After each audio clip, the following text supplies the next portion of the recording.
எல்லாம் வல்ல தாளங்குடி முருகனுக்கு எனது இந்த நேரத்தில் அவனுடைய அருளாசியை வேண்டிக் கொண்டு இன்றைய தினம் 19/5/2025 தாளங்குடி முருகமூர்த்தி அருகாமையிலே ஒரு நீர்த்தாங்கி ஒன்று திறப்பு விழா இன்று நடைபெற்றுள்ளது. அதனுடைய முழு விவரத்தை நான் இங்கு தருகின்றேன். நான் எழுதி கொண்டு வந்ததை படிக்கின்றேன். அது வழியாக கேட்கவனும்.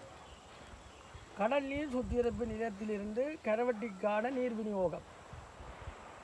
வடமராட்சி கிழக்கு தாளியடி நீர் சுத்திகரிப்பு நிலையத்திலிருந்து கரவட்டிக்கு நீர் விநியோகம் ஆரம்பித்து வைக்கப்பட்டுள்ளது. கரவட்டி மத்தொனி தாளங்குடி அருகாமையில் தாங்கியிலிருந்து நீர் வழங்கும் செயற்பாடு நேற்று சமூக நிகழ்வுடன் ஆரம்பமானது. இந்நிகழ்வில்